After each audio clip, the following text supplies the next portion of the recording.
Hello and welcome. I'm Steve Clemens, editor-at-large of The Hill. Thanks for joining us today for our forum on regulating cannabis. I'd like to thank our sponsor, CPAIR, the Coalition for Cannabis Policy, Education, and Regulation, for supporting today's really interesting conversations. Public support of marijuana legalization and reform has been steadily on the rise over the past decade. Nationwide, cannabis has been fully legalized in 18 states and the District of Columbia and is legal for medicinal purposes in 37 states. Yet cannabis remains highly regulated and criminalized at the federal level, from disproportionately impacting communities of color through racially targeted arrests to a lack of federal protections for financial institutions serving marijuana businesses. The federal marijuana prohibition has impacted both individuals and businesses across the country.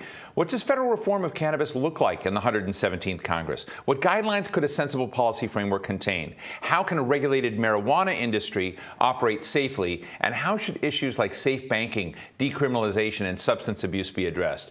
We've got a really exciting lineup of speakers today joining us for conversation on all of these topics. Before we begin, a few housekeeping notes. You can tweet us at The Hill Events using, more importantly, the hashtag #TheHillCannabis. We're broadcasting live and we'll be taking your questions throughout the program. We've already got some good ones. And as with any live stream, if you experience some trouble with the video, don't throw your computer through the window. Refresh the page. It should fix most of the problems. My first guest needs no introduction. Senator John Hickenlooper was the governor of Colorado and led the development of the first regulated marijuana market in the country in 2014. I spoke with Senator Hickenlooper just a short while ago. Senator, it's great to be with you again today. Thank you for joining us to talk about the kind of, normalization, if you will, of cannabis. Colorado and you have been really at the forefront of thinking about what the infrastructure of normalizing cannabis, thinking about cannabis and, doing this. But I sort of remember you being a skeptic of this industry. What brought you around? Well, Steve, you're right. I was against the original initiative 10 years ago. And we have since then, the things that I most feared haven't taken place. We do every 2 years, we do the Healthy Kids Colorado study. Over 20,000 kids of all ages we look at, it's a long interview. So we poll over 20,000 kids of all ages, and we can see without question that for teenagers, there's been no increase in experimentation. There's been no increase in frequency of consumption, no increase in total consumption, no increase in driving while high. All the things that we were most concerned about when Colorado legalized recreational marijuana, they haven't happened. So now we have to say, looking at the national prohibition, having it certified as one of the most dangerous drugs on earth, right up there beside heroin and cocaine, which clearly isn't the case. How do we normalize it, as you say? That is the real question. Well, I think one of the interesting things, and you've tweeted about, I'm a fan of your tweets and sort of read up, is that I think part of the legacy of this is understanding the history of legal consequences and incarceration for certain communities in America and not for other communities. And so how much of that, I guess, injustice dimension, where particularly communities of color were tagged and their future lives tainted because of marijuana indictments, if you will, or charges? No, there's no question, and this is true not just in Colorado, but across this country, that the so-called war on drugs was remarkably ineffective in stemming the tide of liberalization of attitudes towards all kinds of narcotics, but especially marijuana, and that war on drugs disproportionately, and I want a word that's much more vigorous than disproportionately, it affected communities of color, low-income communities of all kinds, even rural communities, but especially these urban neighborhoods of poverty, where drugs became an outlet, and the same punishment, or let me put it this way, completely different punishment would be meted out for the same drug. When crack was being used more often in urban ghettos, suddenly the penalty for crack was dramatically more than the penalty for cocaine, even though essentially you got the same narcotic. How is that fair? So right. obviously there's a huge injustice in how we have policed the war on drugs. One of the other things that you have done recently, and I hadn't really thought about a connection between, the infrastructure bill and bringing that together and the cannabis industry. But I have talked to scientists and researchers trying to understand if there's an appreciation for the deleterious impact of cannabis, of marijuana, on use in drivers and what the science of it is. And I didn't realize how hard it was to be a scientist in this field. And tell us how you're addressing this, because it's a really ridiculous story, if I may say so. Yeah, again, part of being having marijuana scheduled as a class 1 narcotic means you can't get marijuana to do research. So scientists and medical researchers haven't been able to analyze the long-term effects, the short-term effects, all these issues that affect should help define how we regulate marijuana. We just don't know enough information. So we passed a bill and it passed on a strongly unanimously, right? Yeah, unanimously. In the bipartisan infrastructure bill. You had Ted Cruz on this and Josh, Hawley. Well, it makes sense. And it basically is all about making sure that we begin studying and finding ways to measure the impact of marijuana on your inebriation. We know for a fact that if you're drinking, you shouldn't be driving. We know for a fact if you're getting high, you shouldn't be driving. We don't have as accurate a way to measure what level of inebriation you can safely have, there's no safe. I shouldn't say safely have, but we shouldn't ever think in terms of just a light switch that goes on and off. We should be able to measure marijuana inebriation the same way we do measure alcohol. But right now, all you can do efficiently is a urine test, which is inexpensive, but gives you no calibration of how much narcotic is in the bloodstream. Well, yeah, I think, part of the thing that I found fascinating about the legislation you introduced, it's also to begin looking at different, strains of marijuana, looking at different chemicals, because not every plant is equal to every other plant, right? So I think part of it is to look at that and to have a much broader swath, which I find to be smart. And I'm so surprised that we're not there yet. And I'm sure, when you were going to, so I think one of the things I want to ask you about, and I don't want to put words in your mouth, but I do read your tweets and I see the exclamation points in your response to some folks, and you sound like John Boehner. You become an enthusiast for parts of the industry. Am I reading that wrong? I believe that we should deschedule marijuana. I think the evidence overwhelmingly demonstrates that we should deschedule it. I do think we should recognize the past injustices.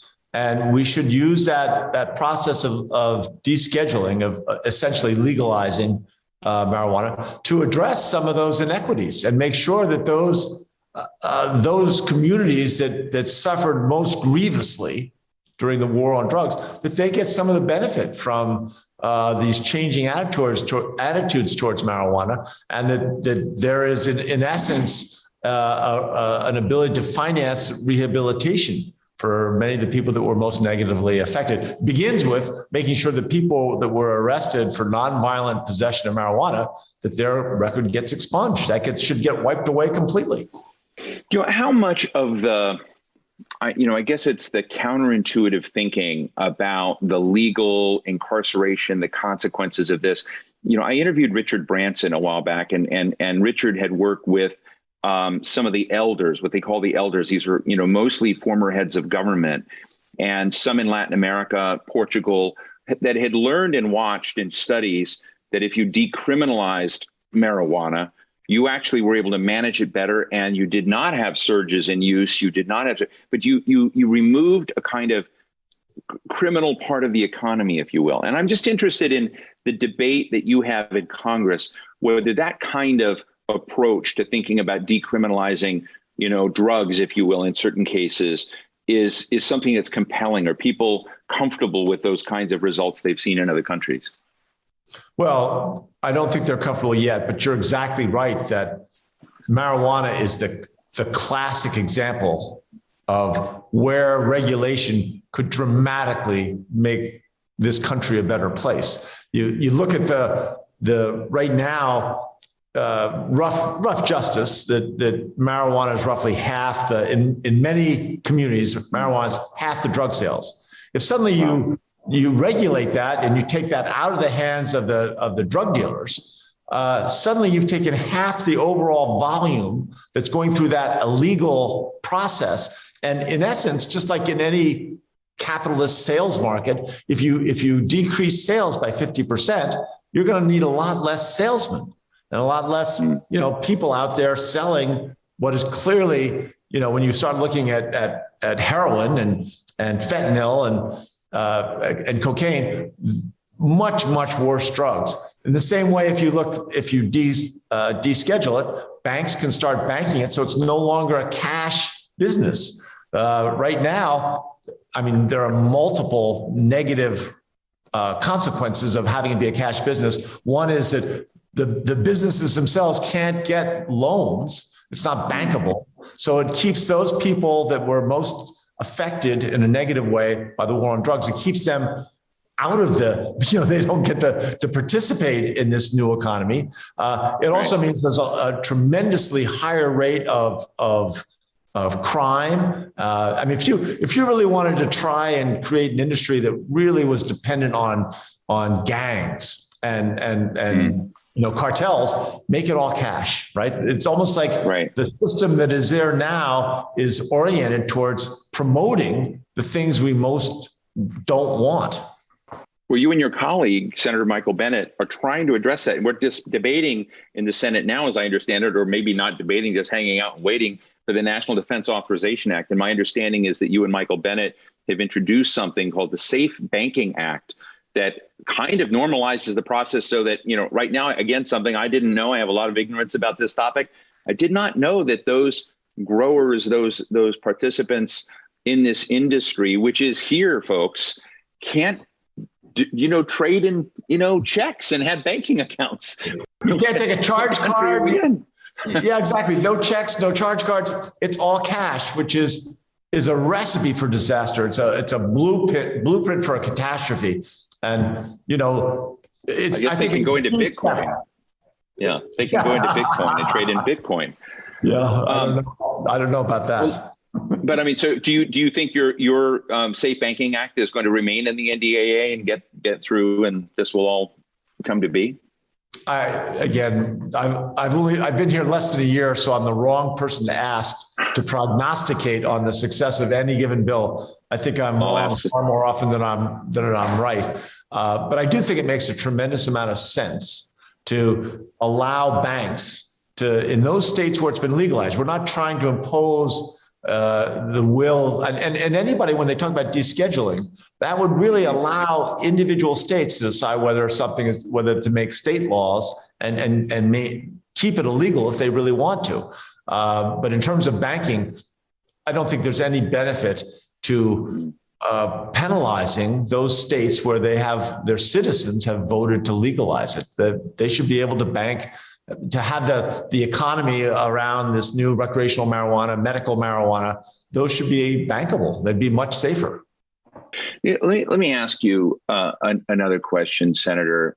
A kind of final. I used to call them meta questions, but now people, confuse what meta is with the new name for Facebook. But I want to ask you a meta question about the politics we're in. You come from a purple state. You're a centrist style, pragmatic senator. You were as a governor. And I'm just interested in the dynamics we've seen recently where President Biden's infrastructure bill, bipartisan, strong support in the Senate came in. And then there was a diversion into the Build Back Better and the broader sides of human infrastructure. And I guess, and I'm just wondering, what your thoughts are and what your counsel would be to, someone like President Biden. I know you're not going to tell us exactly what you'd say, but why not bank on that centrist direction? Why not continue in that realm? Because it's clearly where a lot of the country sort of see things. What is the power and that riptide that pulls so far over to the left so that the toxicity of the divide remains so strong? Well, I mean, this country hasn't been as divided as it is today, probably certainly at least back to the Vietnam War, could maybe have to go back all the way to the Civil War to see this, the depth of these divisions, and certainly not productive. I honestly believe that Build Back Better, we would get more Republicans to participate and, invest their time and efforts in making that bill better if it wasn't for the fact that, pretty much every Republican, not all, but almost everyone has taken a commitment not to in any way raise any taxes. And I think after you have a dramatic, all these tax cuts, you want to be able to look at, what is the equilibrium?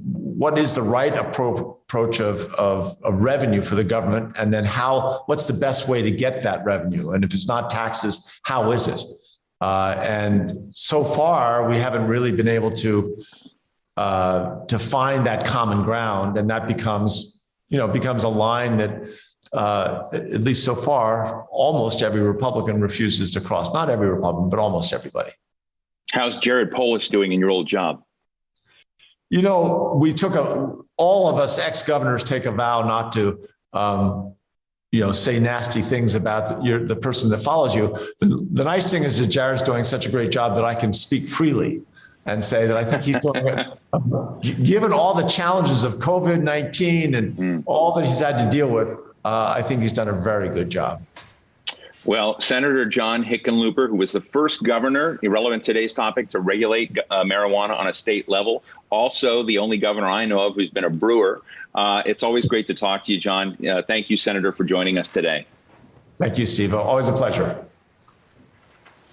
Congresswoman Nancy Mace, a Republican from South Carolina, joins me now to talk about her new marijuana bill, the States Reform Act. Her bill aims to decriminalize marijuana at the federal level, and frankly, it does a lot more stuff, too. Congresswoman Mace, it's great to be with you. You're in the news just about everywhere, so I'm glad we got a slice of your time to talk about this. I just want to read you something that you said.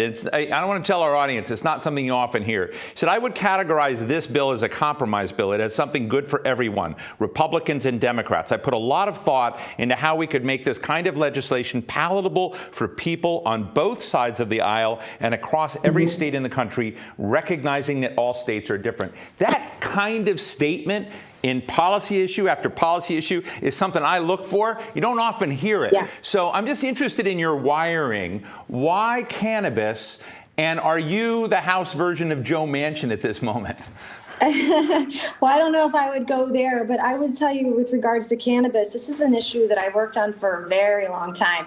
And it was Republicans in the state of South Carolina that brought CBD and hemp to the state of South Carolina. It's Republicans in my state, in fact, state lawmakers in my district, in the 1st Congressional District of South Carolina, that are bringing medical cannabis to South Carolina. They have a hearing in a few weeks. So I'm passionate about the issue. And I've told this story, personal story, only once or twice before. But one of the reasons that I am very passionate about it is veterans issues. When you talk to vets with PTSD and you see some of the studies, I've seen that firsthand, and the veteran suicide crisis.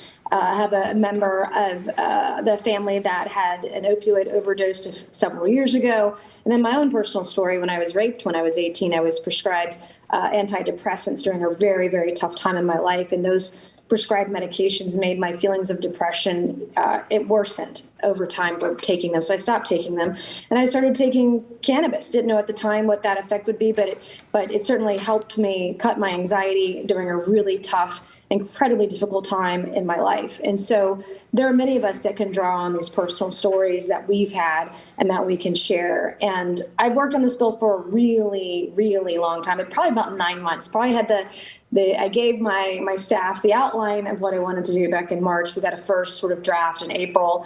And then over the last couple of months, I've been talking to different stakeholders, different members of Congress, trying to make sure that I put forth a bill that was common sense, that was very pragmatic, and that would actually have something for everyone. I think it's very rare up here on the Hill when, especially during how divided our country is right now, especially between parties and even intra-party, but the ability to provide something that I think is a framework for Republicans and Democrats working together. There are a lot of Democrats that ran on this issue last year. I personally ran on this issue last year. And the fact that we've not been able to do it yet, and listening to Senator Hickenlooper, I mean, it makes so much sense. And there's very little to disagree with. And there's nothing really controversial about cannabis except for here in Washington, where you have some members who are afraid of it, who are afraid to touch it. Right. And it shouldn't be that way. We're funding the cartels, as the senator said, by having all cash businesses. It's dangerous. This year, cannabis will be a $25 billion industry. And in 2025, they're estimating it to be $75 billion. Right. And so it's past time that we address this. And I believe the framework that I provided gives us a roadmap of how to do it with both sides of the aisle. There's some criminal justice in here, reforms. There's protections for states that want to have social equity. I mean, there's no limit to what this thing can do. Yeah, I mean, so, I just want to point out the States Reform Act. Maybe you can, take us on a, short form, quick journey through it. But it does more than just look at, legalization, or normalization is the word I've been trying. How do you take an illegal, drug and normalize it when we know it's here and there? But there are elements of it that I find very important.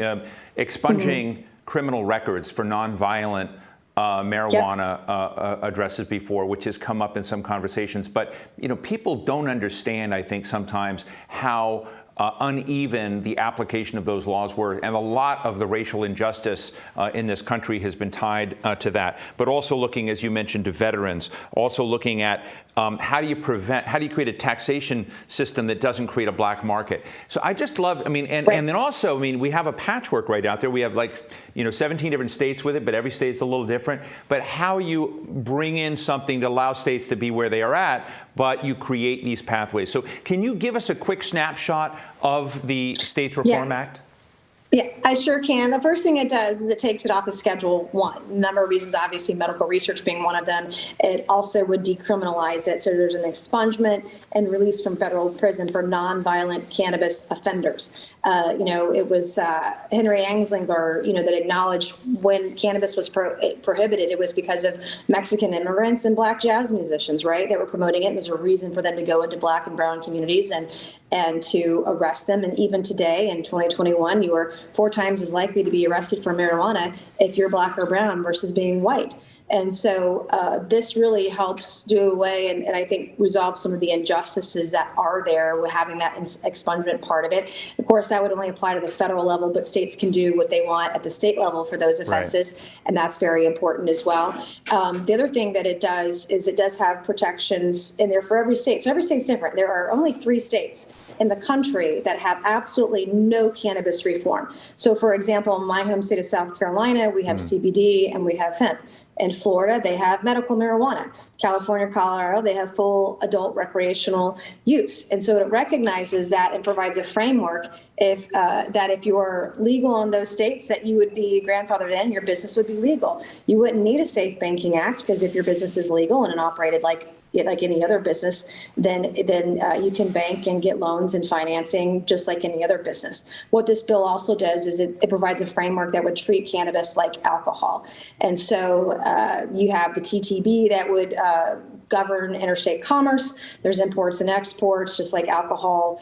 And the ATF has some regulation over product, the USDA over growers, just like, barley, for instance, with beer or alcohol. So it's just treating it like alcohol provides that framework as a very low federal excise tax at 3%. And some of the studies in talking to different stakeholders, 3 to 4% really is a safe spot, a safe zone where you can keep taxes very low to help prevent black markets or illicit markets from popping up. And we've seen in places like California where the taxes are very high, the black market is still very real because their taxes are so high.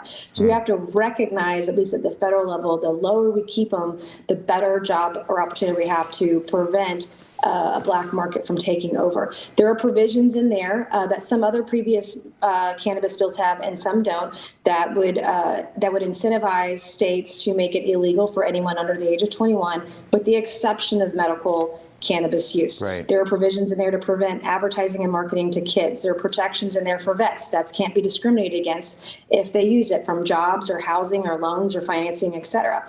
I also have specific provisions in there for medical cannabis users. States, whatever is going on in states, it is legal, but there's special protections in there for almost every category: terminal illness, cancer, chronic pain, sickle cell, HIV, AIDS, arthritis, you name it. I wanted to offer something for everyone. And for the 3 states that still prohibit cannabis in any form, well, those states can still prohibit it under state law if they want to. So I say this, and I mean this seriously, but if you are against cannabis, you'll like this bill because it isn't mandated everywhere for recreational use. If states that want to have the reforms that they already have can continue to have them. And if you're for cannabis, it protects states no matter what kind of cannabis reform that they have. So there's something in there for everyone. And I'm tremendously proud of the bill, and we're working to get a few more Republicans on it, and then we're going to open it up to Democrats. Right. And it'll be a truly bipartisan piece. Well, thanks for taking us on that journey. We were taking questions from the audience. We've got a good one from Carmen Hansen. Carmen? Hi, thank you for taking my question. I'm Carmen Hansen, Associate Director for Health at the National Conference of State Legislatures. And my question is, how will federal policymakers include the experiences and lessons learned from dozens of states with existing cannabis regulatory systems? Great question. Yeah, great question. And that'll be up to states to help figure out what has gone well. You can see some states are very different, some overregulated, some underregulated. Like I said, places like California, where taxes are exorbitantly high, they still struggle with the black market. And so it gives states the freedom to present a plan to the federal government and say, this is our policy, and to get that approved through the various agencies that would be involved in regulating those policies, and allows them to do what they want to do with limited involvement from the federal government. Because I think the minute you overregulate this thing at the federal level, it'll get in the way and could exacerbate any issues that do exist, where states can be more nimble, they can act faster when there are issues. They can certainly, their state legislatures can move faster than the federal government ever would be able to. Representative, it's really great to have this conversation with you, and I love how substantive you are on policy issues, but I got to ask you some non-policy quick questions. I know that you're having a very interesting roller coaster ride with one of your colleagues, Marjorie Taylor Greene, and also Leader McCarthy. And I guess, as we sort of talk about the differences between parties, you mentioned even within parties, I'm wondering if there's a pathway for you and Representative Greene to potentially bury the hatchet or to be responsible if the Republicans win back the House. You were opposed to her losing her committee assignments before. How do you feel going forward? Yeah, I ran as a constitutional conservative, and I've told everyone, whether you're Republican or Democrat, that I'm willing to work with you if you are willing to work with me. But I won't tolerate members on either side of the aisle, or even within my own party, who are racist, who promote bigotry, religious bigotry or otherwise, or anti-Semitism. I've called out Democrats and Republicans alike, and I will continue to do so. I represent a swing district. I represent almost equally Republicans and Democrats, and it's important that I remain consistent on these issues, no matter who's in the White House or who's in the majority. And, no one can defend myself as best as I can defend myself against individuals, including yesterday when Congresswoman Greene lied about my record. That's not okay. And I felt incumbent to defend my record. I have a great record. I just came back on the heels of a trip to Taiwan, a bipartisan trip. The issues of aggression from China and Russia, they're real. And what I learned when I was over there overseas spending Thanksgiving with our troops, by the way, is that when we work together in a bipartisan way, we show unity in our country and around the world, rather than this division that we have right now, we're stronger on the world stage. And I was really proud to be a part of this historic bipartisan trip. China demanded we cancel it, and Chairman Mark Takano and the other Democrats on board the congressional delegation would not stand down. We don't take orders from communists. And it's important that we show friends and partners and allies in the region that we're going to be there for them, and to work together and show that strength so that we can take on China if and when need be. All these things are important. I've done a great job of working with both the left and the right. I've passed civil rights legislation with Hakeem Jeffries. I have worked on funding for scholarships for Gold Star families and veterans. I have passed that bill out of the House. That was my second one. The third bill I worked on with Ro Khanna, a progressive out of California. We passed legislation related to our national security and the means of cybersecurity. And so I want to be an effective leader in Congress, and that means defending my record when I need to, even if it's against members of my own party, but also passing legislation that has meaning. And this particular bill, the States Reform Act, has great meaning to me and people from all walks of life.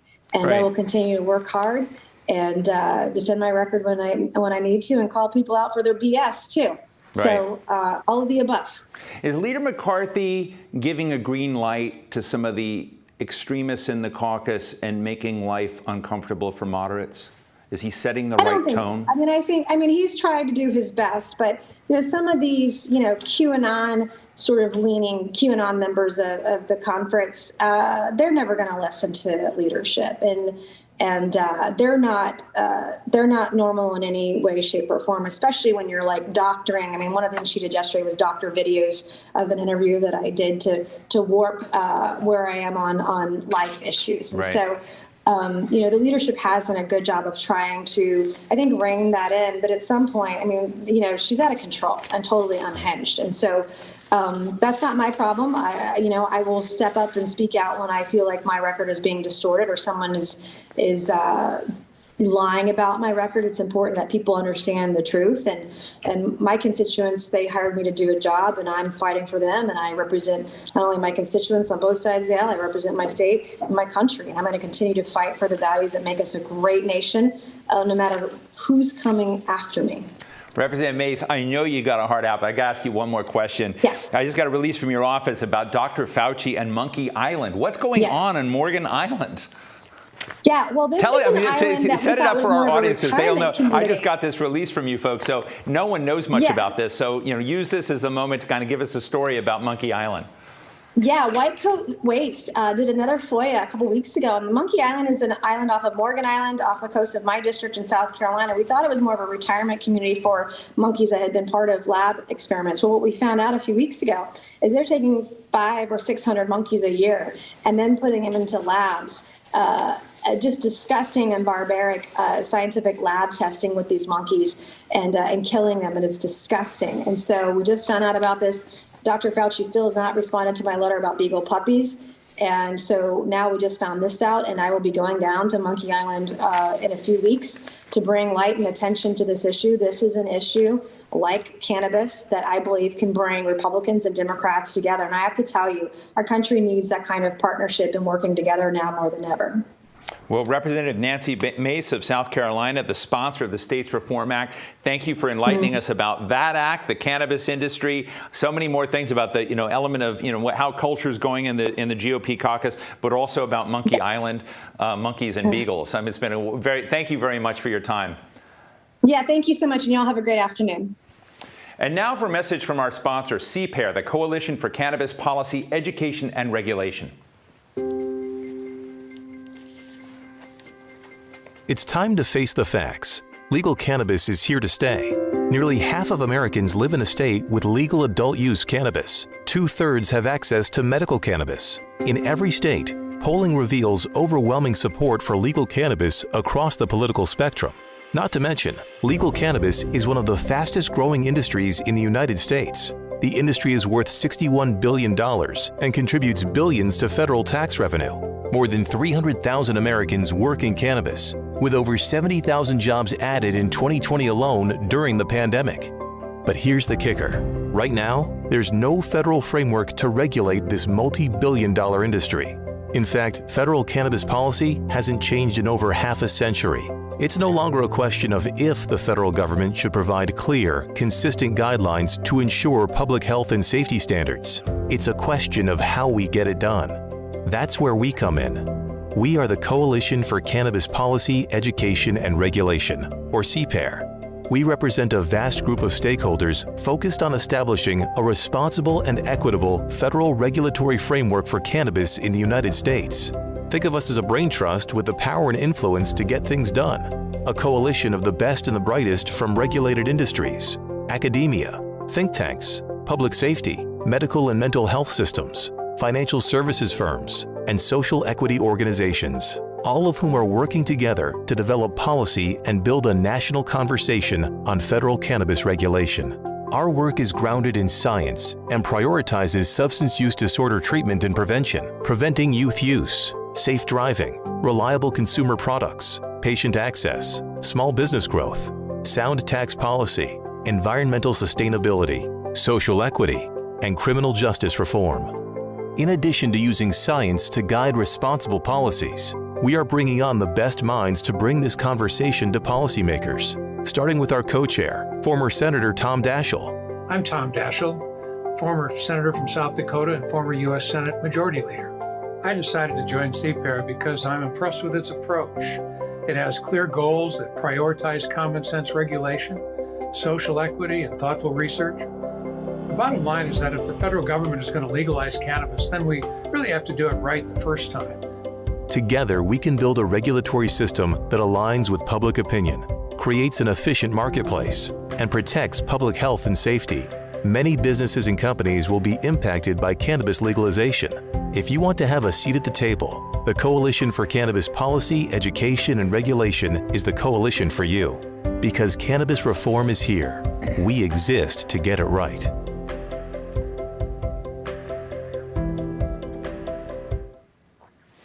It's now time for our Powerhouse Panel. In cannabis, it's hard to get a better panel than this one. Stacy Gruber is an associate professor of psychiatry at, at Harvard Medical School. Her research participants affectionately call her the pot doc. And she's also a member of CPAIR's Center of Excellence, CPAIR being the sponsor of our program today. Nicole Elliott is the director of California's Department of Cannabis Control. And she's here, and California has the largest illegal cannabis market in the world. It's had a cannabis market really in place, in particularly medicinal for 25 years, I just learned. A lot I'm learning in this show today. And finally, Michael Dindas is the founder of Navigare Advisors. He's an entrepreneur, an attorney, and investor in the regulated cannabis industry. It's really great to be with you all. Let me just start out with Dr. Gruber for a second. And I have been very honest today. This is a pretty new topic for me. I've been learning a lot. A lot does not make sense about this industry. It's been very refreshing to have. But I'd love to talk to you about some of the greatest myths that prevail out there in this country about cannabis. I was just interested, I ran out of time with Dr. Mace, Representative Mace, such an interesting interview. But I kind of want to know what the currents are in her own caucus on this topic and how much myth dispelling she's engaging in. So I'd love to kind of get a snapshot from you about the biggest myths that we have out there that you think need to be undone by science. Sure. Well, first, thanks so much for inviting me to be part of what is really an extraordinarily important topic. And I'm delighted to hear that you're learning something, because I think that's the very most important thing that we do, right? We try to help educate people. Truth through science, not rhetoric, not emotion, but science. And I think when we take a step back and realize, like you just mentioned, it was legalized in California in 1996 for medical use, 1996.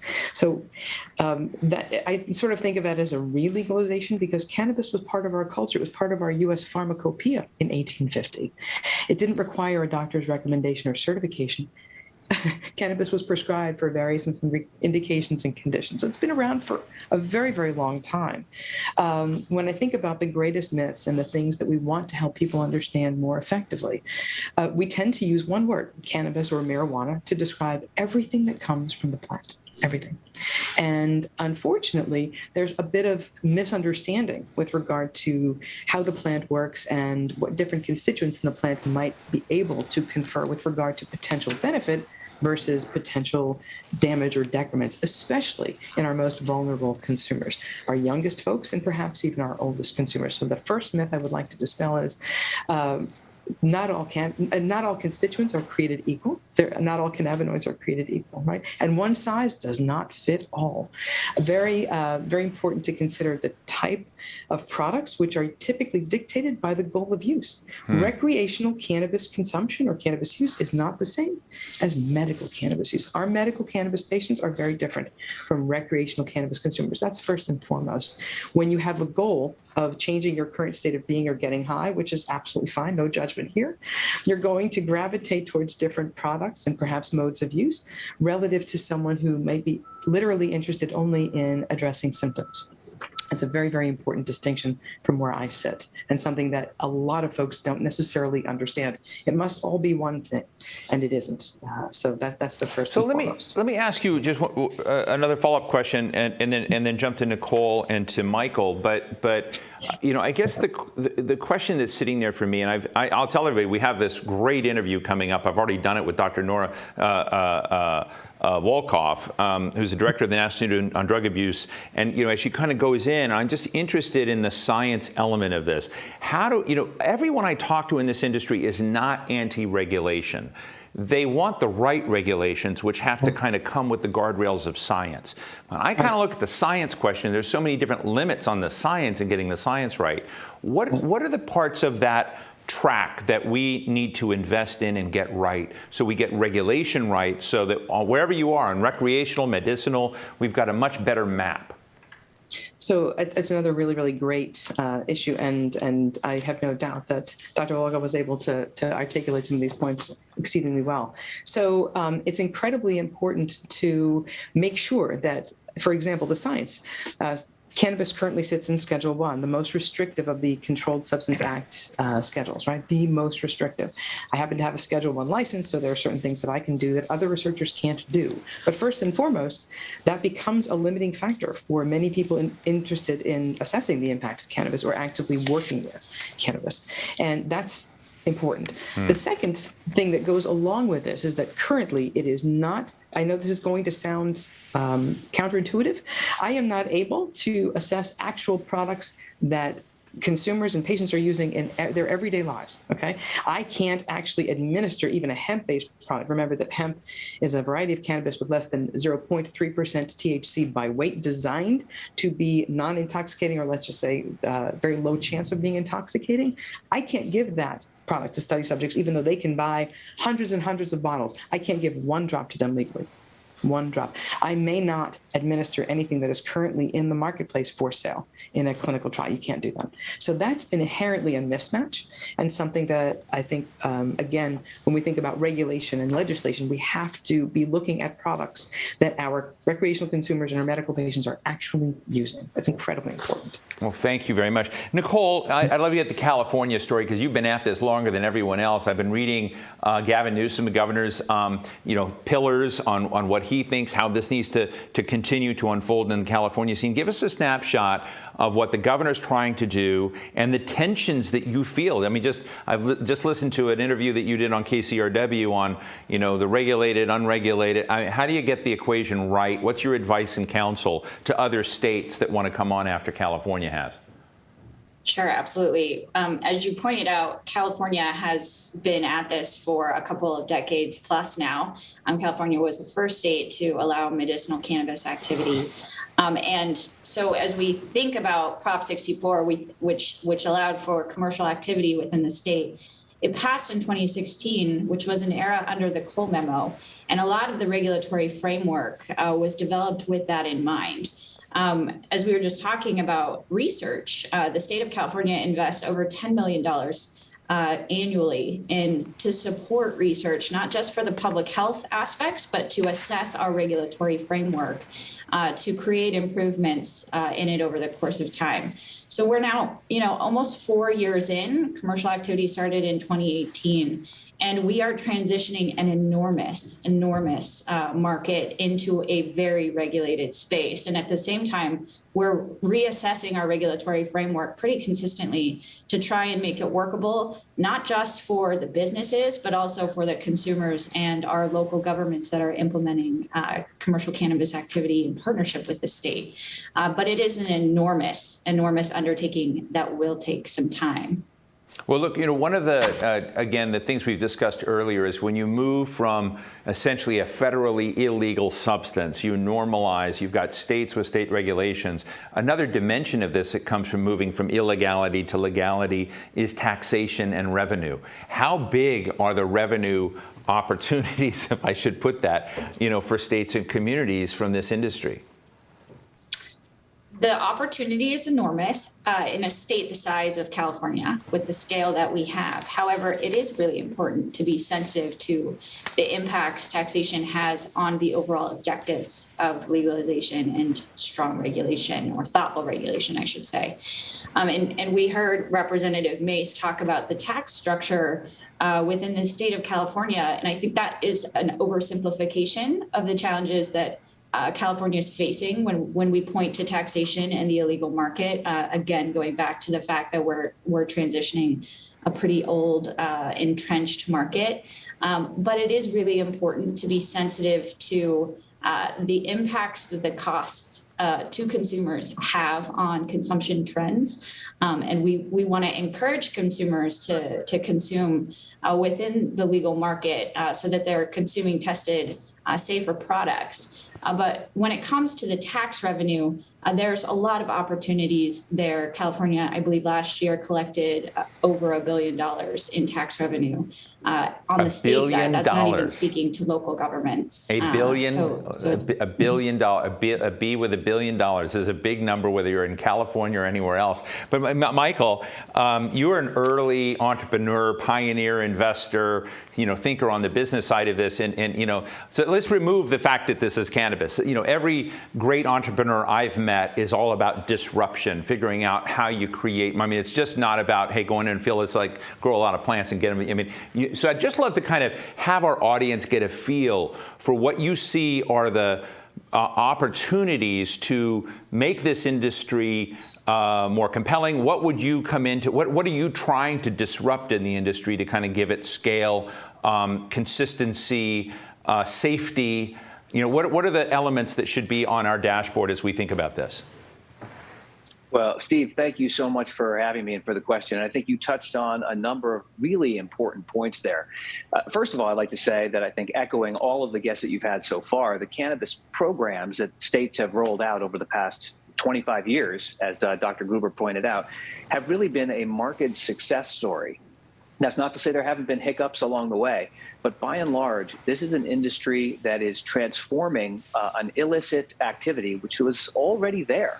I mean, that activity has been going on for a number of years, tens or even probably hundreds of years, and transforming it into a regulated marketplace where a lot of folks can participate. It provides good, high-paying jobs for people, as well as enormous tax revenue. And I think that essentially the regulators are charged with something that's very difficult to do, and that is to build an entire industry and the entire supply chain that goes with it, and the regulatory apparatus to oversee that industry out of whole cloth. And I think that they've done, for the most part, an extraordinary job in doing so. But it's in that context that there is enormous opportunity for entrepreneurs who are interested in getting into the space. And the space really consists of several different types of operations. So in many states, they start with what we call a vertically integrated license, which means that you have to grow the plant, you have to manufacture the products, and you have to retail those products yourself as a single entity. That's a very difficult thing to do. Any one of those things is difficult in its own right, let alone trying to do all three of them well. And what we've seen is states move more towards a decentralized way of licensing these three verticals. And so folks are starting now with separate cultivation businesses, separate products manufacturing businesses, and in many cases, separate dispensary businesses as well. And each one of those different business types has an entirely different approach, entirely different capital needs and operating cost needs. Some are much more expensive, some are less expensive. But overall, I would say that there is enormous opportunity for investors and for entrepreneurs who want to get involved in the legal, regulated cannabis marketplace. Do you see a day, Michael, where this industry and the different way it comes evolves to a point where you have as natural and consistent a flow with, say, a regulator, like the FDA, as you do, say, with smoking and alcohol? I mean, do you? Because I have to say, as vaping and science and others become applied to some of these industries, at least the ones I know have worked out to be very important data-driven relationships with the FDA, and lots of new opportunities have opened up that are actually end up being with less risk to the consumer and to the user. But I'm just wondering if normalization in the long run, what it looks like. I think we are certainly headed towards a more normalized regulated cannabis environment. There's no question about that. And we see that as these businesses have evolved over the past 10 years, as we've gotten more states that came online for medical and adult use. We're really starting to see competitive pressures, market pressures coming to bear on these companies, focusing these businesses into specializing in certain areas. And I think that, as Dr. Gruber pointed out earlier, because of the federal prohibition, there has been this, extraordinarily draconian lack of real data for folks to work with. And that's slowly starting to change. I will say that I think that it's been a very interesting experiment in sort of federalist nature of our government here, how these states have all sort of spontaneously promulgated these independent regulatory systems. And I would echo some of the comments earlier And this is where I think that the State Reform Act really nice balance in allowing the state regulators to continue to choose to do what they do. State regulators have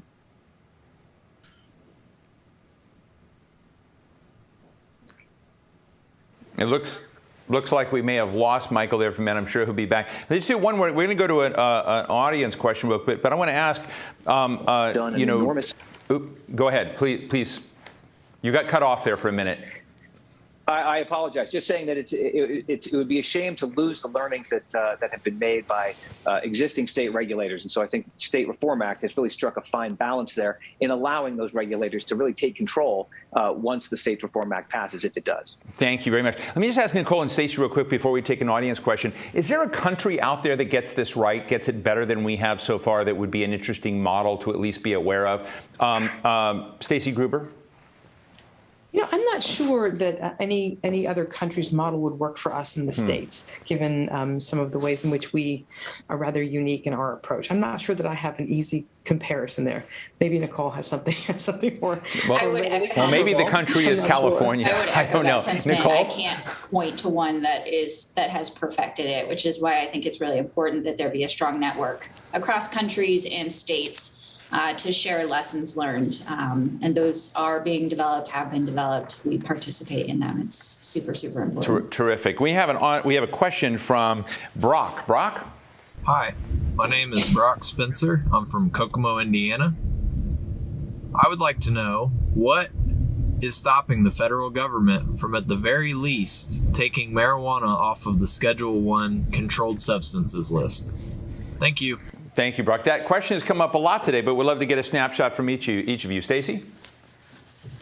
This is why I'm thankful that I'm a scientist and not a policymaker or legislator, because it's a great question, and it is a question that is asked very frequently, and many will point to things like Epidiolex, which is a cannabinoid-based FDA-approved medication for kids with intractable pediatric onset intractable seizure disorders.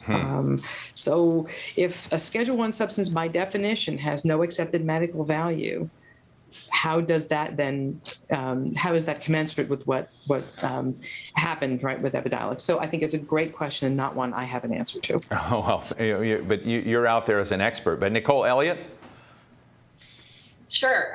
Well, I'd like to say it's because of a lack of potentially shared objectives, but ultimately it comes down to political will to do something super challenging and to do it thoughtfully. But that's what I would say. It's a lack of political will. Michael?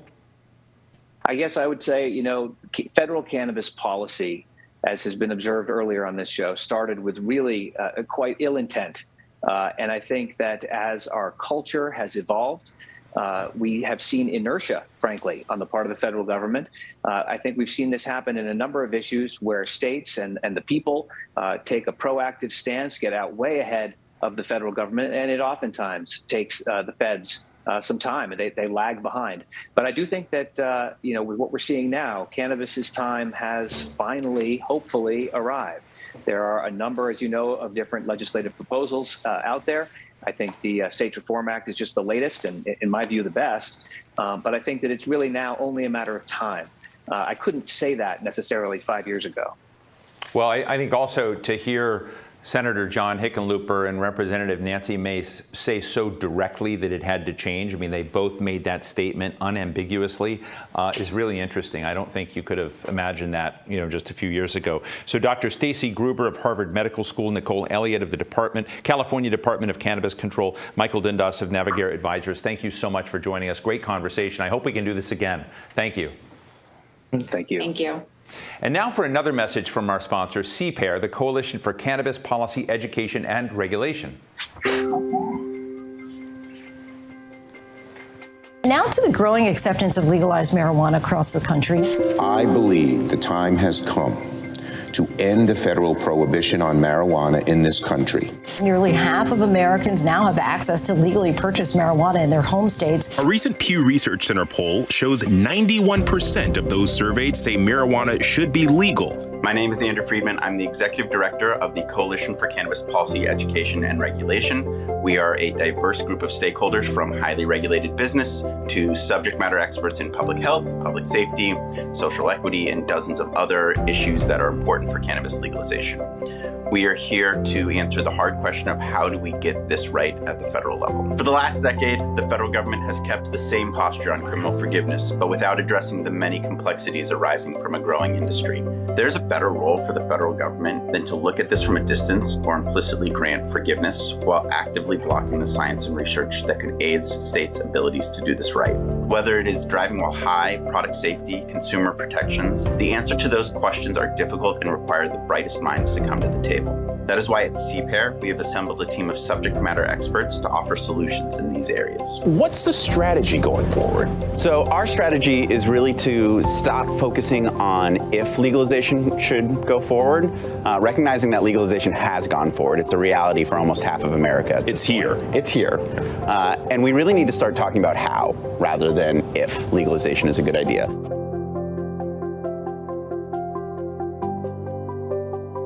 Advocates say that growing revenue stream for states is being used as a possible source for racial equity and economic opportunity. From drug laws that were historically used to imprison populations of color to now laws that could help fund renewal. A lot of the conversation now is how do you make sure that the economic opportunities available are there for the communities most harmed by the war on drugs? So we definitely have a war on drugs that we're still facing and that still impacts Black communities more than others. And so we got together as a work group as members of the impacted community. We had people arrested for cannabis, people who had their records expunged, people who hadn't been able to, folks who were small business owners who were trying to make it work, but generational wealth being such that it is, we're hitting those roadblocks. And we came together to say, what can we do and what can we do with cannabis taxes? And how can cannabis taxes stand in the gap?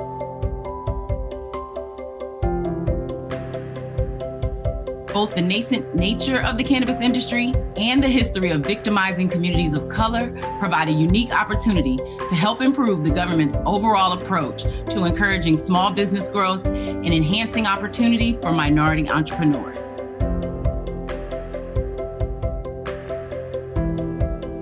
You know, entrepreneurship is heralded in this country as a path to opportunity. And yet it's really only through government efforts that we can really see a more equitable economy. The industry has also really been challenged because if you look at innovation in other sectors of the economy, there's so much work that the government can do to support innovation, to support activities to improve resource efficiency. Because of all the social goods that delivers. And we don't see that here. So despite all the innovation we have seen in the industry, just think where we could be if we'd had the national labs working on technologies for the sector like they do for the building sector. If we'd had the resources of USDA working with growers to help them advance new technologies and new production processes, like other farmers benefit from, we could be so much further ahead than we are. I think that the legislative framework really provides that opportunity for stakeholders to be at the table and really engage in depth and address specific needs to their sector and to the jurisdiction. So it's been a really incredible process to see how engaged and educated our industry has become with respect to policy advocacy.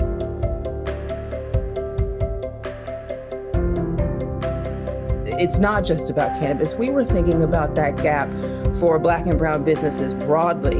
In Oregon specifically, less than 5 Black businesses have gotten SBA loans in the last 10 years. That's the yearly average, less than 5. It's, in my opinion, absurd. We fund businesses and we get businesses every day, cannabis and non-cannabis, who are viable, wonderful businesses looking for funding. We don't have enough funding to give them. So we were saying cannabis taxes can stand in that gap. The tax dollars are coming in, the budgets are being filled with cannabis dollars.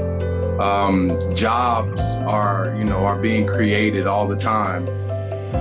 Legislators have people in, their constituents are speaking in so many ways. So I don't necessarily think that a support for an incentive program is necessarily support for cannabis or support for marijuana. I think it's support for environmental efficiency, support for carbon reduction, support for the health of the citizens. Now that we're bringing in this new market. This isn't a cannabis, regulatory and legislative policy making conversation. This is the conversation that has to be had as it relates to bringing all stakeholders to the table when we're talking about policy.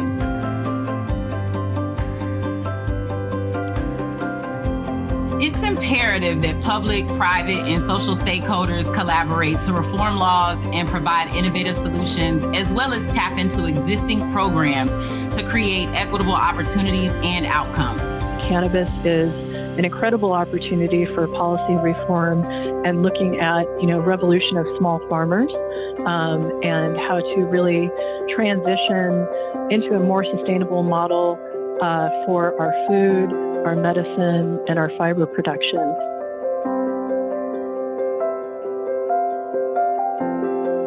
We don't have to always reinvent the wheel. We can take, what's working well in other industries, and we should be applying it. We should fully leverage opportunities that we know are working.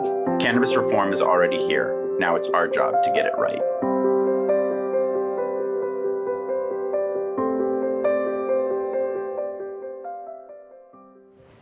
My next guest is so interesting. She is Dr. Nora Wolkoff, the director of the National Institute on Drug Abuse at the National Institutes of Health. It's the world's largest funder of research on the health aspects of drug use and addiction. Dr. Wolkoff has pioneered the use of brain imaging to examine how substance abuse affects brain function. I had the opportunity to speak with her earlier. Dr. Wolkoff, thank you so much for joining us today. And I know that this is a subject that we're all discussing now as cannabis comes online in some states and people are looking at the federal government for direction one way or another and how it's eventually going to be regulated. But what I'm interested today is the science and what we've learned about how the brain functions, how the brain is affected when you introduced those chemicals that are part of cannabis. You're so well known for using brain imaging to look at substance abuse and how it affects brain functions. What have you and the Institute have been learning about cannabis and its effects on the brain? Well, first of all, Steve, thanks for having me, because I think that it is crucial as the states go on legalizing marijuana that we actually take advantage of science and the knowledge that it derives to help guide policy, because ultimately what you want to do is to do policies that minimize harm to people. And when it comes to drugs, we know the concept that that drugs actually, when people take drugs, there is a consequence to their biology that actually is important for them to know. And I think that this came very clearly with tobacco, where people actually not knowing that smoking cigarettes were actually could produce cancer, did not take precautions that could have actually obviated a lot of the harmful effects. So it is our obligation to provide the science and knowledge so that people, as these policies are happening, that there is knowledge that can get individuals a perspective of whether they should be taking the drug. And if they take the drug, what are potential negative consequences? Because without that knowledge, you really are in the dark. And we have seen, obviously, with the legalization of marijuana across multiple states, a push towards changing beliefs in people that marijuana does not have any negative consequences, even though at the same time, there's no evidence that has given us that security, that white blanket. But there is evidence that absolutely, in certain situations, cannabis, again, can have negative effects, while at the same time recognizing that cannabis is a product that has multiple chemicals, and the effects of these chemicals in certain instances may have potential for therapeutics. So it's not a black and white situation, and knowledge can give us that insight. What have we learned? We've learned an enormous amount of things about the issue of cannabis. We know how it affects the brain, how it affects our physiology. because we have our own endogenous cannabinoids, and they are very important for how our immune system works, how our brain works, actually importantly, how our brain develops. And in particular, we as an institute, the National Institute on Drug Abuse, has been focusing on the effects of cannabis in the brain. And when we're doing the work on cannabis, the work has been mostly concentrated in two chemical compounds on cannabis. One of them is 9-THC, which is the one that people seek out because it actually makes you feel high, it creates a sense of reward and well-being. And the other one is cannabidiol or CBD. And there's been an enormous amount of interest because CBD can reduce anxiety and can have analgesic effects. The notion, though, is CBD is not rewarding, and it can actually, in some instances, antagonize the rewarding effects of THC.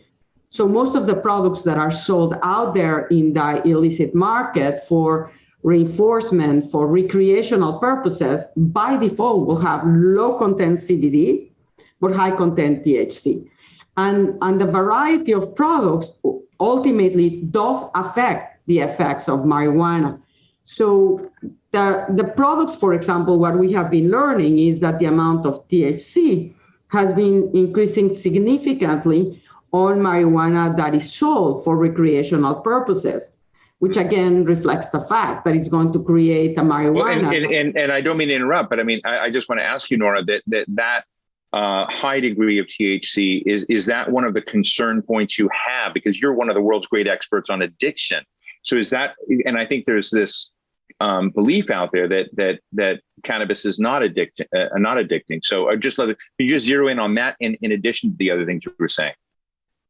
Good point. Thanks for interrupting. And indeed, absolutely. The higher the content of 9-THC, the greater the risk of adverse consequences from smoking marijuana. So for example, yes, the higher content of 9-THC increases the risk of addictiveness. And there is absolute evidence that marijuana can produce addiction. Not everybody that smokes marijuana becomes addicted. And research, of course, is ongoing to try to understand who's vulnerable to its addictiveness. But the higher the content of THC, the greater the risk. Also importantly, the higher the content of THC, the greater the risk of adverse medical consequences. And what are the adverse medical consequences of high THC marijuana? When one of the most severe is an acute psychosis. And this psychosis can actually result in hospitalization, and in some instances are long-lasting. And again, this is of concern, and of a greater risk are people that have a family history or a predisposition for psychosis. Another medical negative effect of the consumption of high THC is what we call hyperemesis syndrome, where an individual has extremely intense abdominal pain and cannot stop vomiting. Additionally, and again, these adverse effects from marijuana are accentuated by the high content of 9-THC. But that's why the research, a lot of the research has been focused on either understanding THC or understanding CBD, because there is interest on developing therapeutics that use CBD for a wide variety of conditions. And within this context, also the Institute has predominantly focused on the effects of cannabis on the development of the human brain. And why is this so? Because as I mentioned at the beginning of our interview, the endogenous cannabinoid system is involved, manages, or can help orchestrates how our brain forms. And that includes, for example, where do neurons migrate as your brain is forming? What are the connections that are formed? Actually strengthening those connections. So the concern obviously is if you're taking marijuana and you're artificially stimulating this process necessary for brain development, could you actually jeopardize its outcomes? And this is a work ongoing and relates also to the consumption of cannabis during pregnancy that actually, unfortunately, does cross the placenta, and it does actually get inside the neonate to understand what potential negative effects it has. So research shows that it is deleterious to smoke marijuana during pregnancy, and it is also associated with negative outcomes, the use of marijuana in childhood and adolescence. That's clear cut.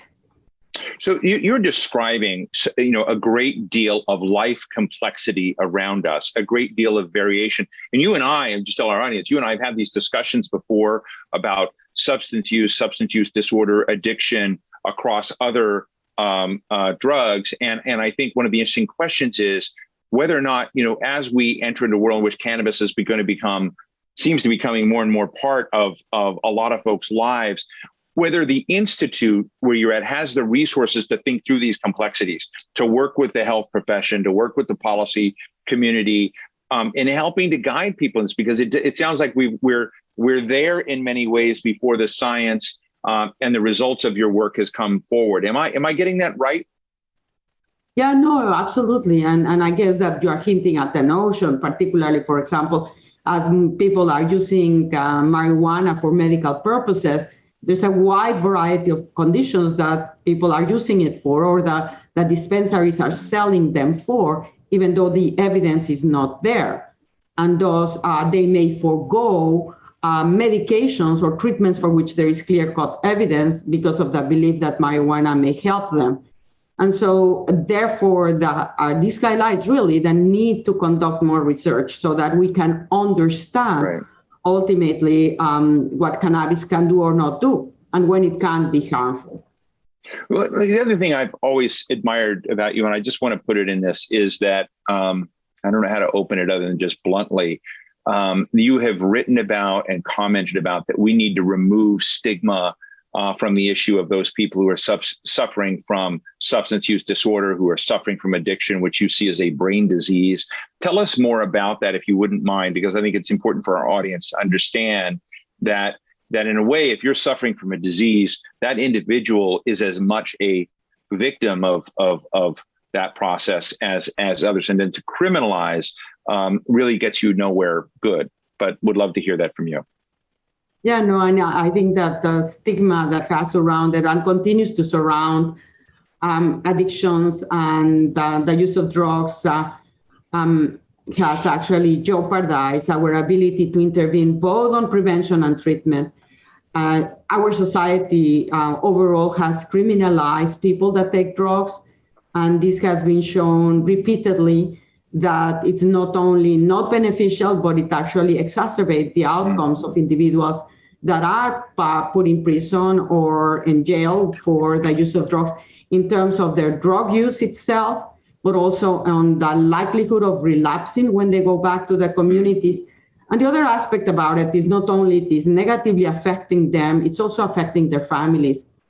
And I think that a big concern has been, too, the issue that criminalizing the drug users has also exacerbated health inequalities by promoting incarceration of certain groups. So it's very, very negative as it relates to how we have criminalized drug users. But also that stigma has interfered with the healthcare system to actually engage in the screening and proper treatment of individuals, whether they are early on the stage of a substance use disorder where an intervention can help them and prevent them from escalating, to intervening individuals that already have a moderate or severe substance use disorder that currently, if not treated, could actually have a high risk of very negative outcomes, including death. Let me ask you finally, Nora, that around alcohol, for instance, we have guidelines. We have guidelines on the age that people can buy products, how they can be responsibly used and imbibed. I mean, we have an infrastructure out there that's been informed by research, in part by your institute. I'm interested in what you need to further the research so that states and the federal government get the kind of inputs they need. Are there barriers to you doing the kind of research on the cannabis front that we ought to know about so that we can kind of get to a fully fledged, robust thing of where the no-go zones are, where the, hey, go carefully or go enthusiastically, to kind of help us understand as people looking at cannabis and its both positive and disconcerting dimensions, what do you need to kind of fill out this picture? Well, I'm just going to be cautionary here because the evidence as it relates to therapeutics of marijuana are actually limited to specific products and to very few conditions. So that and again highlights why we need to do research. But one of the barriers that has actually been noted, and I've testified, is that cannabis, marijuana, by being a Schedule I substance, requires certain procedures that actually quite be very lengthy. And in some instances, detracts researchers to want to investigate it because it's just much more cumbersome than doing studies with other substances. I can testify to it as a researcher. I always hesitate to go into doing research with Schedule I drugs because as is to do, and I do research in human subjects, it's much more cumbersome. And this is what we hear also for our grantees, that it takes much longer to get the approval in order to initiate a research, and it's more costly, and that actually delays everyone's progress and makes it, again, deters researchers and scientists to jump into this extremely important area of investigation because people are taking marijuana and there's really very little evidence. So that's one of the aspects that has delayed it. Another aspect that has slowed down our progression in science is because of the national conventions, the United Nations Convention on Control of Drugs. The cannabis that is available for research that is funded through the government has to be provided by NIDA. So we are overseeing the production of marijuana that then researchers work with.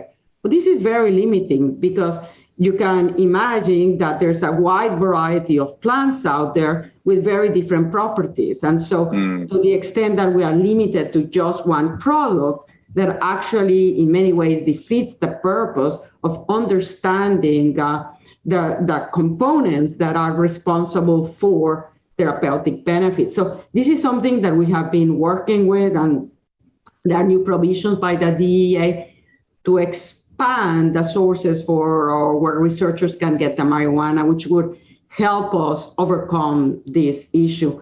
And another one too, it has been very difficult, for example, to researchers that are funded through the government to go into the dispensaries and investigate the products that are being sold to consumers and understand what are the characteristics of those products, which of course is crucial to understand potential negative or therapeutic effects if you cannot get your hands on it. So those are some of the main roadblocks in doing research with marijuana.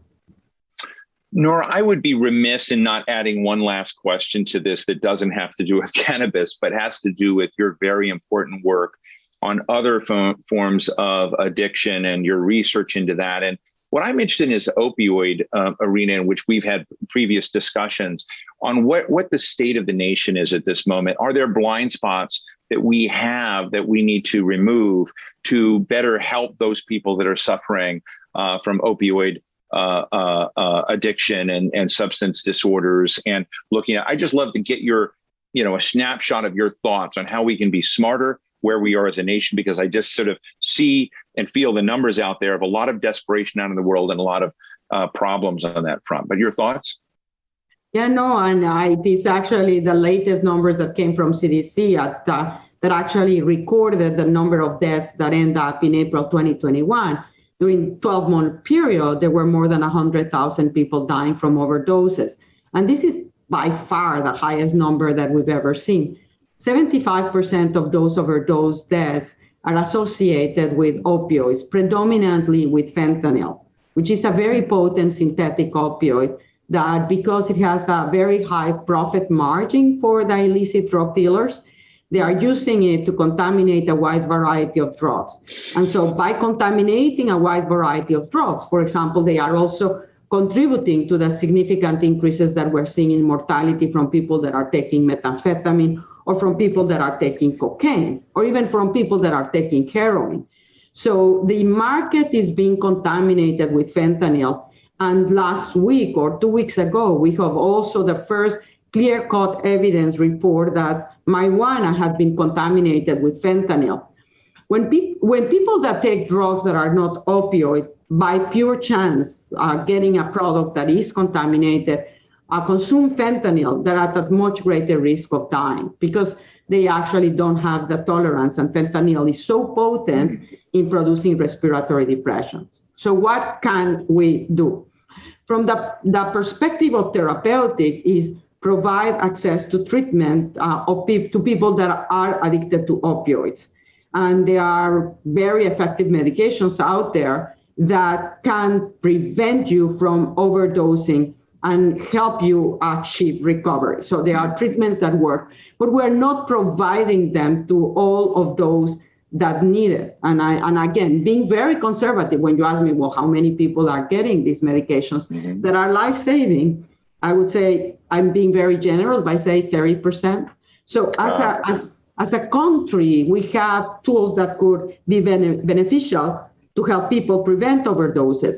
Also, we should also expand the access to naloxone. Naloxone is a medication, almost like I like it like a miracle drug, that if you are able to give it to someone that has overdosed from an opioid, you can save their lives. It reverts it. It pushes fentanyl out of the receptors in the respiratory centers, and that leads you to breathe again. But there are differences on how the states are providing access to this medication, and we should make it widely available. No restrictions on access to naloxone, no restriction on access to treatment, and facilitate that. And coming back to your question, also at the same time, in parallel, get rid of this stigma, because it's just making it much harder for people that are struggling with addiction to get the treatment, and it's actually basically puts barriers to provide the resources necessary for people to succeed. And again, just putting them at risk right now. Having a problem of substance use disorder in this country puts you at high risk of an overdose because of the type of drugs that are out there. And yet we have tools. So it is that notion of changing the stigma, putting the resources, educating people about it, and making it clear that treatment works. Well, Dr. Nora Volkow, Director of the National Institute on Drug Abuse, I always learn from you, and I'm grateful that you shared these candid views and thoughts, on just how we get it right. How do we get the guardrails right? How do we get, folks moving where they want to go, particularly on cannabis and others, but without necessarily creating lots of new harm and other negative impacts on society. Thank you so much for your research. We will check back in with you as the science progresses and as we learn more. Thank you very much. Steve, thanks very much. You're all in for a treat now. My final guest on the program is Linda Mercado Green. She's founder and CEO of Anacostia Organics. She's one of the few 100% Black woman-owned medical cannabis dispensary license operators, boy, that's a mouthful, in the country. I spoke with her earlier. Take a listen. It's really worth listening to. Linda, it's so great to be with you this morning. Listen, I don't know a lot about cannabis dispensaries, and I'm really using this forum that we're doing here today to kind of educate myself as well as our viewers on what the challenges are of moving into this new business. You are, and I just want to remind everyone that you're one of the first 10 Black women to have a dispensary. And we've already talked to a number of people that have talked about the kind of negative dimensions of the criminalization dimensions of marijuana on the Black community. Now we have business opportunities. Tell us why you chose this profession. Tell us what it has been like to be, a leading pioneer in it. Thank you. It's so good to be with you today. So I like to be challenged, and my background is public relations, government affairs, and I was getting a little monotonous to that. Then I found out DC had legalized cannabis, and it's sparked my interest, and I started looking into it and decided that I wanted this to be the second part of my career at a tender stage of life. And so I really started this quest like in 2013, and I was awarded a license in July 2018 and opened January 2019. Now, how has business been since you opened? It's been up and down. I'm very proud that we haven't been open 3 years, and we have a very good steady clientele of patients. We've advanced so much in the industry with the branding of Anacostia Organics that we do have a lot of media attention as well. DC, unlike other states, accepts medical cards from any state in the United States and any U.S. territory. So with the amount of people that we have coming into our city every day to work or to visit, they are able to get their medications while they are here. Now, we're talking today to scientists and members of Congress about the future legal scaffolding, the research scaffolding, these other dimensions that are part of your industry, but yet, my sense is that there's still undeveloped elements of it. What would you in business like to see from the federal government and state governments when it comes to science, regulation, and commercial activity? My understanding is you can't even operate with a credit card or checks and bank. I mean, the banking dimension to me sounds really bizarre, but give our viewers a sense of that. So thank goodness I'm on the board of the United States Cannabis Council, but I've always been politically active long before I got into this. But what we really need is for safe banking to pass so that we can have access to loans, SBA loans, home equity loans, credit cards, anything. But once that license is in your name, your credit is shut down because we're still federally illegal.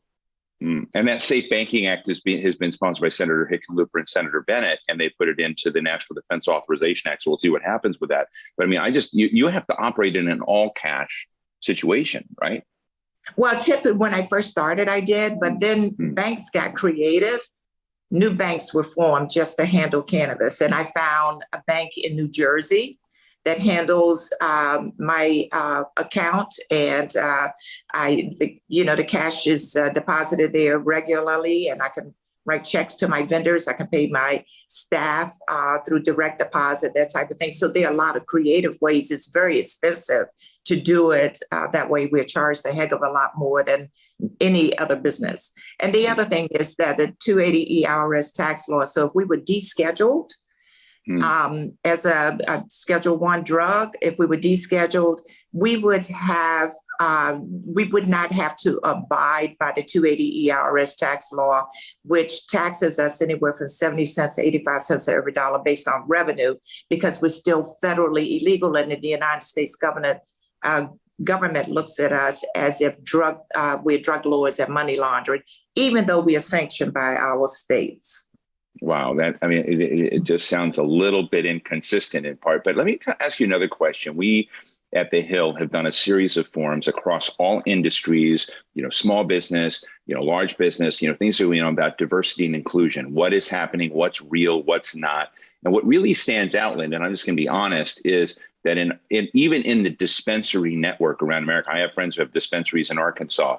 You are a standout as a leading woman and as a leading Black woman. What is happening? And do you see this as an opportunity where many of the non-inclusion practices within business can be corrected in your industry, or do you think it's going in the wrong direction? No, it's definitely going in the right direction. As a matter of fact, I chair the Diversity, Equity, Inclusion Task Force for the U.S. Cannabis Council, and on that task force are the top civil rights leaders like Mark Morial, Derek Johnson, and others. So we are bringing to the awareness of the public and working with those that are multi-state operators and others that to level the playing field, to create support, put minorities in the C-suites, entrepreneurship, internships, and that type of thing. So the timing is right. The barrier is the amount of money that it takes to get a license and to open a business. So there's so many ancillary businesses that operate as normal businesses, and they're the ones that are making all the money, not those of us that are licensees. Well, Mark Morial is a good friend of mine, for our audience, national president of the National Urban League and former mayor of Louisiana. It's great that you're working with Mark. Let me ask you another question, which is, our audience is that, when I've done an interview already, which is going to run in today's show with Senator John Hickenlooper. And in that, I said, as you kind of look at the story of marijuana in this country, a lot of people use marijuana and did not go to jail. A lot of people who use marijuana from certain communities did go to jail, and the incarceration rates were absolutely outrageous. When you kind of look at the unevenness of the law. And I'd just be interested in your own views about what myths need to be dispelled about marijuana in the Black and brown communities, under low income communities. What has been your sense of the unevenness of the practice of law around cannabis and marijuana?